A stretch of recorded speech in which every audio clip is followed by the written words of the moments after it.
নমস্কার। আজ আমি বানাতে যাচ্ছি একদম ঘরোয়া মজাদার বেগুন ভর্তা, যেটা গরম ভাতের সাথে খেলে মনটাই ভরে যায়। একটা ফ্রাই প্যানে তেল গরম করব। তেল গরম হয়ে গেলে সেখানে শুকনো মরিচগুলো হালকা করে ভেজে নেব। মরিচগুলো একদম পুড়ে যাওয়া যাবে না। শুধু হালকা গন্ধ বের হওয়া পর্যন্ত ভাজতে হবে। এই ধোয়া ধোয়া মরিচের ঘ্রাণটাই কিন্তু ভর্তার আসল ব্যাপার। আর হ্যাঁ, মরিচ ভাজির সময় আমি এতে ১ চিমটি লবণ দেই।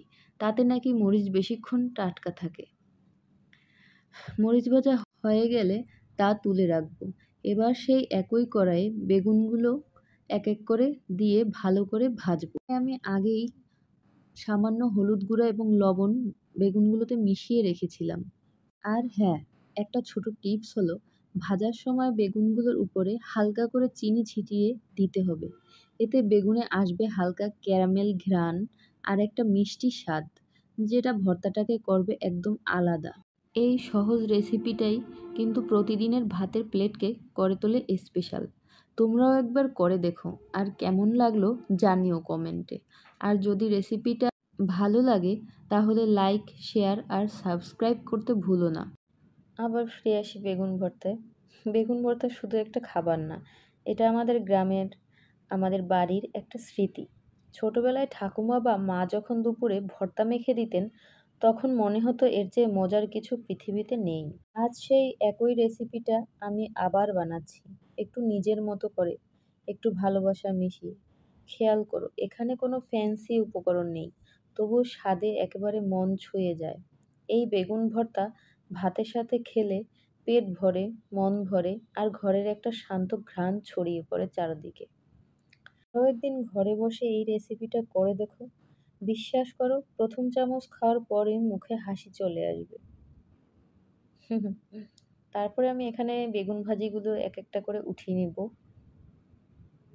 এখানে আমি আসলে বুঝতে পারছিলাম না যে বেগুন ভাজি কোনটা হয়েছে কোনটা হয়নি। আসলে সবগুলোই সিদ্ধ হয়েছিল। কিন্তু একটু দাগ লাগানোর জন্য আমি এখানে ভালোভাবে এগুলোকে নেড়ে চেড়ে দিচ্ছিলাম। একটু হালকা বেশি করে ব্রাউন কালার হলে বেগুনগুলোর টেস্ট বেশি ভালো লাগে খেতে। এবার সেই একই কড়াই টমেটোগুলো দিয়ে ভাজবো। এখানে আমি টমেটোগুলো আগে থেকেই অল্প করে হলুদের গুঁড়ো এবং একটু সামান্য লবণ মেখে রেখেছিলাম। টমেটো যতক্ষণে না নরম হয়ে হালকা রস বের হয় ততক্ষণ ভাজতে হবে। এখানে আসলে ৩ পিস এক্সট্রা বেগুন ছিল, আমি আসলে সেটাও ভাজিতে দিয়ে দিয়েছি। কারণ আমার এখানে ভাজি করার জন্য এক্সট্রা সময় ছিল না। দুপুরে ১টার ভিতরে আমার আসলে রান্না শেষ করতে হয়। এর জন্য আমি এটা যতটা পারি তাড়াতাড়ি করার চেষ্টা করছিলাম। টমেটোগুলোতেও আমি হালকা ব্রাউন দাগ লাগানোর চেষ্টা করব। যতটা একটু তাতে একটু স্মোকি একটা ভাব আসে। এর জন্য আমি এটাকে একটু ব্রাউন করে ভাজি করব। টমেটো ভাজা হয়ে গেলে এগুলোকে আমি প্লেটের মধ্যে, সেই একই প্লেটের মধ্যে তুলে রাখবো আসলে। এখন সেই বড় প্লেটে যাবতীয় উপকরণগুলো একসাথে নেব। যেমন ভাজা বেগুন, টমেটো, মরিচ, পেঁয়াজ কুচি, ধনেপাতা আর লবণ স্বাদমতো। যেহেতু আমি বেগুন ভাজির সময় যথেষ্ট লবণ দিয়েছি, তাই এখন পরিমাণে একটু কম দেব। মরিচ আর লবণটা খুব ভালো করে মিশিয়ে নিতে হবে। কারণ এখানে মরিচ আর লবণটা যত ভালোভাবে আপনি মিশিয়ে নিতে পারবেন, মরিচটা অত বেশি ভালোভাবে এটাকে আপনি গুঁড়ো করতে পারবেন। মরিচটা ভালোভাবে গুঁড়ো করে নেওয়ার পরে এর সাথে আমি প্রথমে পেঁয়াজ কুচিটা ভালোভাবে মিশিয়ে নেব এবং আস্তে আস্তে সব উপকরণগুলো এর সাথে আমি মিশিয়ে নেব। আগে পেঁয়াজ কুচিটা ভালোভাবে মিশিয়ে নিতে হবে। পেঁয়াজ কুচির পরে এর মধ্যে আমি ধনেপাতাগুলো নিয়ে নেব। ধনেপাতাটা মেশানোর পরে এর মধ্যে আমি ওখানে পাকা টমেটোগুলো মিশিয়ে নেব। পাকা টমেটো মেশানোর পরে এরপরে আমি এর মধ্যে বেগুনগুলো এক এক করে মিশিয়ে নেব। যতক্ষণ না পুরোটা একাকার হয়ে যায় মিলেমিশে।